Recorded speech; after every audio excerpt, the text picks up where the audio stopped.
오늘 시편 142편 말씀은 부제가 있어요. 그 부제는 다윗이 굴에 있을 때에 지은 마스길 곧 기도 이렇게 되어 있습니다.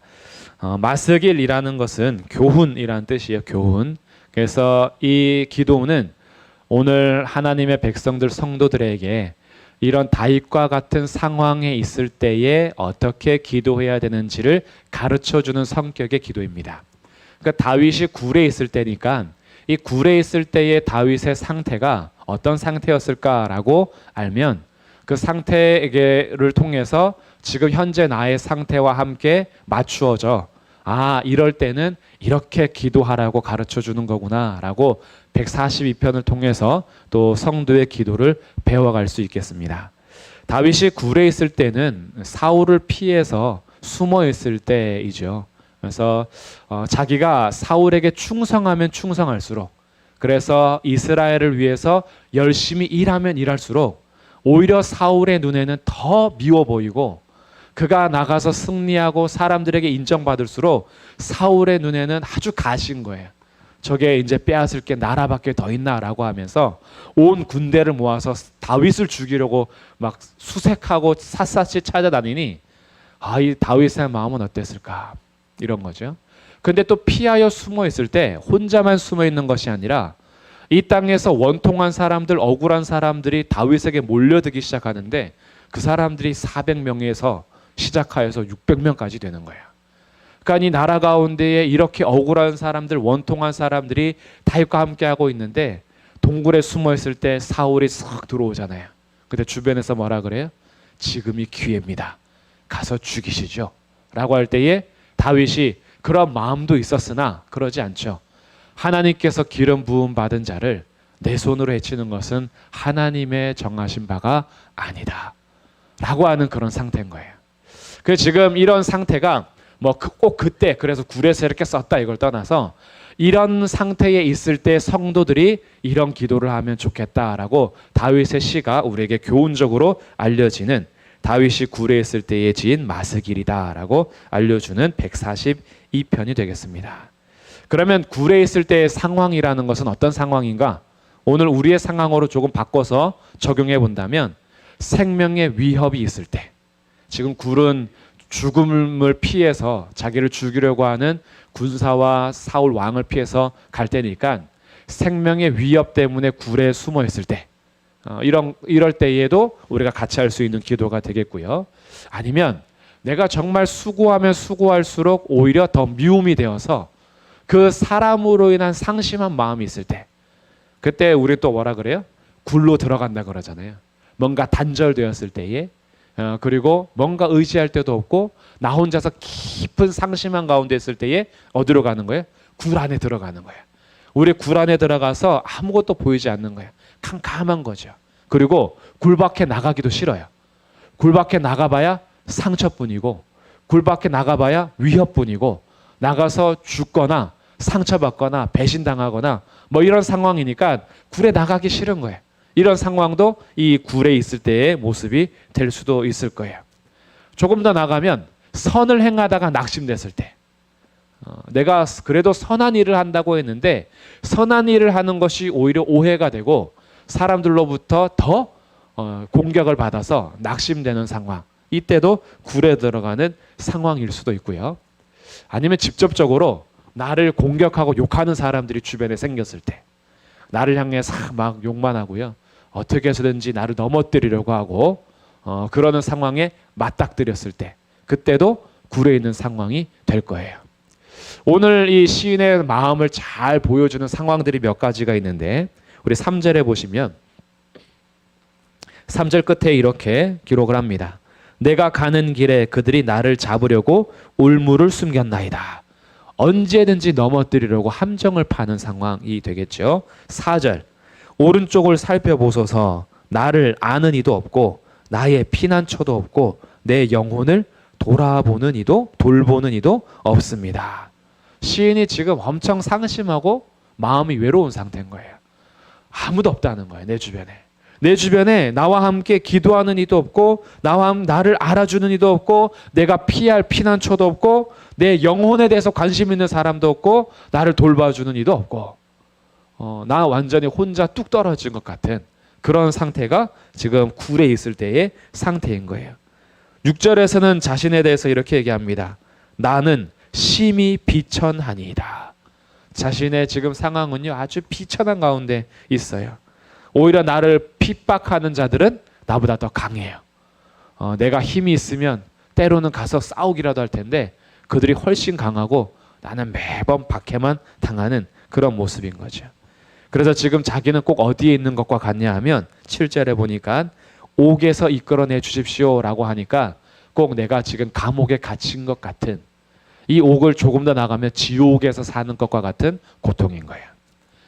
지금 내가 사는 것은 지옥입니다, 이런 거죠.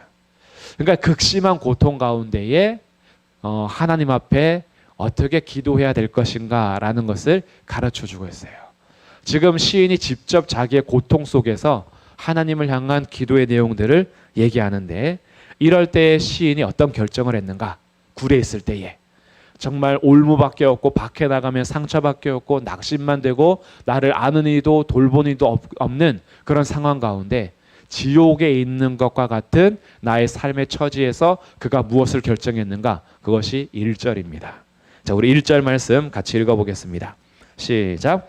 내가 소리내어 여호와께 부르짖으며 소리내어 여호와께 간구하는도다. 아멘. 내가 여호와께 부르짖는다라고 할 때요, 이 부르짖는다는 단어가 시편에 많이 등장하긴 하는데 한국말로는, 히브리어로는 이 부르짖는 단어가 5번밖에 안 쓰여지는 단어예요. 그러니까 141편에서도 내가 주님께 부르짖을 때에 내 음성에 귀를 기울이소서라고 부르짖는다는 말이 있잖아요. 이런 부르짖는다라는 말은 많이 있는데 단어가 다른 단어예요.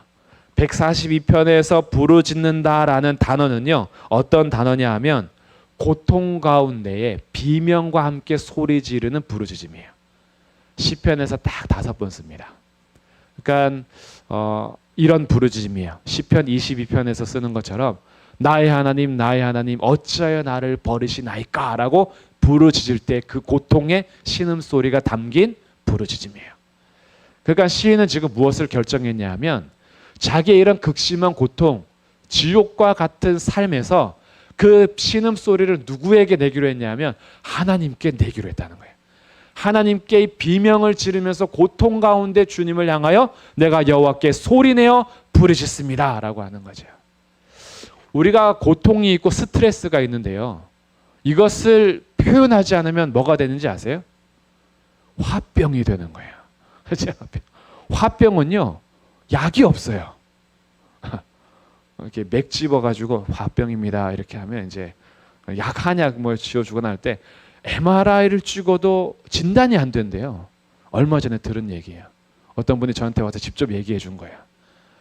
MRI 찍고 모든 신경 찍고 병원 가가지고요, 이 치료 받으라는 건 다 했대요. 왜냐하면 막 죽겠어가지고. 근데 전혀 병명이 하나도 안 나오는 거예요. 어떡하겠어요. 나중에 이곳저곳 다 가다가 한의원에 갔는데 화병입니다 이러더래요. 근데 왜 화병이 왔을까 봤더니 극심한 고통이 자기에게 몰려오는데 소리를 내지 않고 속으로만 이렇게 담아내고 있는 거죠. 우리 성도들은요, 소리 지를 때가 있어요. 아버지 앞에 나와서 비명을 지르세요. 다 같이 있을 때 하기 뭐하면은 혼자 나오세요. 혼자 나와서 우리 기도실에 가면요, 소리 질러도 몰라요. 아무도 몰라요. 여기 와서 지르면 조금 알아요. 그래서 저 말고 기도실에서는 몰라요. 우리 성도들에게 행복한 것은요, 마음껏 울 수 있는 아버지가 계시다는 것. 우리 고통 속에서의 고통의 신음소리를 낼 수 있는 우리 아버지가 계시다는 것. 142편은 우리를 거기로 인도하는 거예요. 기도는요, 이론적으로 잘 설명하는 것이 중요한 게 아니라 기도는 하나님 앞에 나와서 실천하는 게 중요한 거예요. 기도해야 됩니다라는 것을 아는 게 중요한 게 아니라 기도하는 게 중요한 거예요. 내가 마저 기도할 때인데, 우리 지금 기도할 때인데 라고 말하는 게 아니라 기도하는 게 중요한 거예요. 근데 그 자리로 오늘 142편이 안내해 주는 겁니다.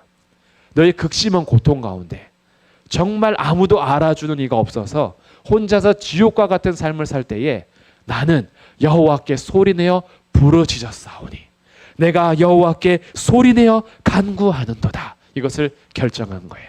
그리고 우리에게 가르쳐 주는 겁니다. 고통 가운데 신음만 하지 말고 주 앞에 나와서 부르짖어라. 이게 다윗의 마스길인 거예요. 나 혼자서 속으로 끙끙 앓지 말고 내가 그하고는 싸울 수 없어서 그 올무를 놓는 데 앞에서 그리고 그와 함께 똑같이 욕할 수 없으니까 속으로만 끙끙 앓지 말고 하나님 앞에 나와서 어떻게 해요? 고통의 비명을 질러라. 주님, 내가 주님 앞에 소리내어 부르짖습니다 라고 하는 거예요. 그래서 2절에 보니까 내 원통함을 그의 앞에 토로하며, 이 원통하면 모든 불평, 나의 이 속에서 싸우는 불만, 나를 이 속을 뒤집어 놓는 모든 마음들을 하나님 앞에서 어떻게 쏟아놓는데요. 토로한다라는 것을 쏟아낸다는 거예요. 하나님 앞에 나의 모든 불평과 불만과 원망하는 마음들을 다 쏟아놓고 내 우환을, 이 우환이라 번역된 것은 고통과 고난을 말하는 거예요. 내가 당하는 모든 고통, 모든 곤란함들 다 그의 앞에 진술하는도다 말한다는 거예요. 하나님 앞에 마음껏 소리쳐서 주님 앞에 쏟아내고 말하고 이렇게 주님 앞에 하는 거죠. 3절에 보니까 자기의 영혼도 아주 상해버렸어요. 내 영이 내 속에서 상할 때에도 그때에도 내가 주님 앞에 토로하고 말할 수 있는 이유, 주께서 내 길을 아셨나이다. 주님이 내 길을 아시오니 나는 주님 앞에 나의 영혼이 상할 때에도 주님 앞에 토로합니다. 이런 거죠. 사람들은요, 내가 가는 길에 나를 잡으려고 올무를 숨겼지만 내 가는 길을 가장 잘 아시는 분은 하나님이시니까 나는 굴 안에서도 주님 앞에서 기도하겠습니다. 이런 거예요. 그러니 우리가 세상에서 사실 나를 아는 이도 없고 돌보는 이도 없고 상처받았을 때 우리는 깊은 굴에 들어가거든요. 이 깊은 굴에 들어가면 이제 공황장애도 오고 이래요.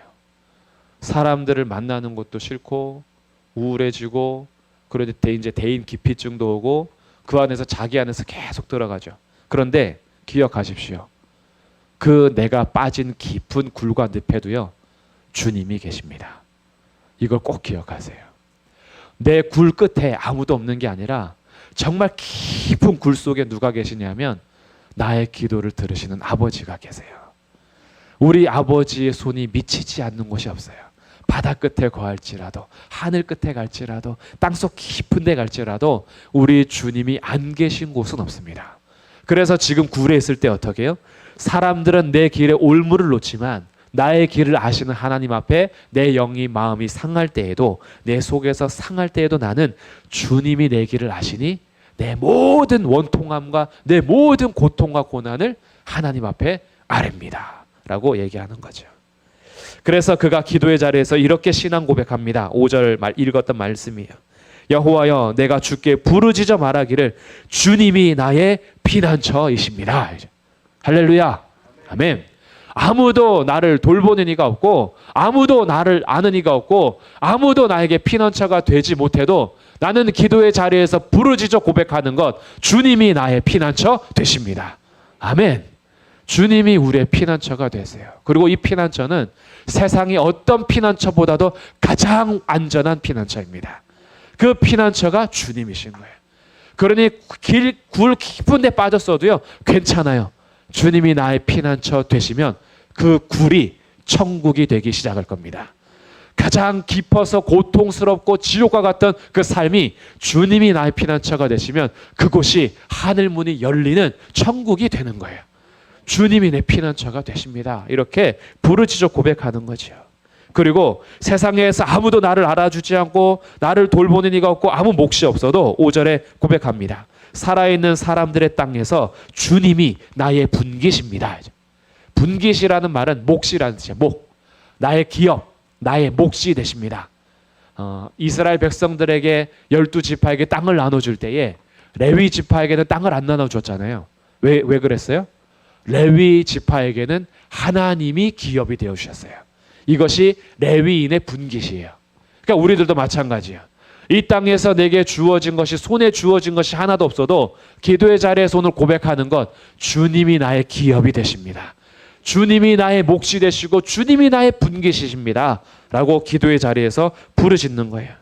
그러니 주여, 6절, 나의 부르짖음을 들어주십시오. 나를 여기에서 건져주십시오. 7절 내 영혼을 옥에서 이끌어내어 주셔서 주의 이름을 감사하게 하옵소서. 내가 들어가는 지옥과 같은 삶이 다 다를 거예요. 어떤 경우에는 죽음, 진짜 죽음 앞에서 기도할 수 있어요. 나의 인생의 죽음의 끝자락에서 마지막 주님만 붙들고 기도하는 굴이 될 수도 있어요.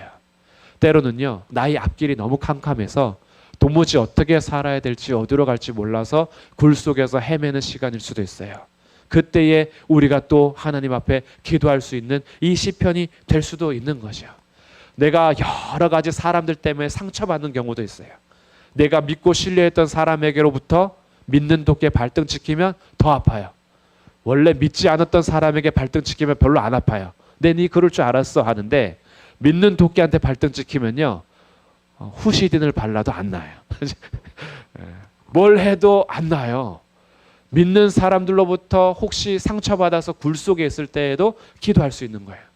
우리가 어떤 굴인지는 다 다르지만 어떤 굴이든 우리는 기도할 수 있는데, 그때 주님 앞에 이렇게 기도하는 거예요. 하나님, 내 영혼을 이 지옥과 같은 감옥과 같은 곳에서 이끌어내셔서 주의 이름을 감사하게 하옵소서.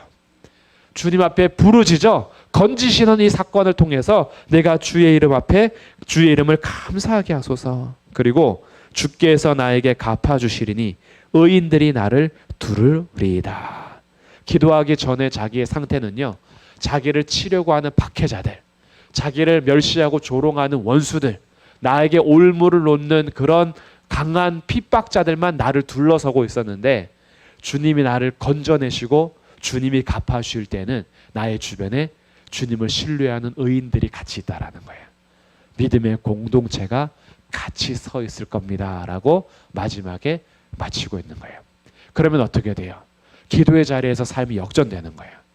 기도하기 전에는 나를 아는 이도 없고 나의 영혼을 돌보는 이도 없고 나의 피난처도 없었는데, 주님이 나의 피난처가 되시고 분깃이 되니까 결국은 누가 생기냐면 함께 주님을 피난처로 삼는 의인들이 같이 살고 있는 거예요.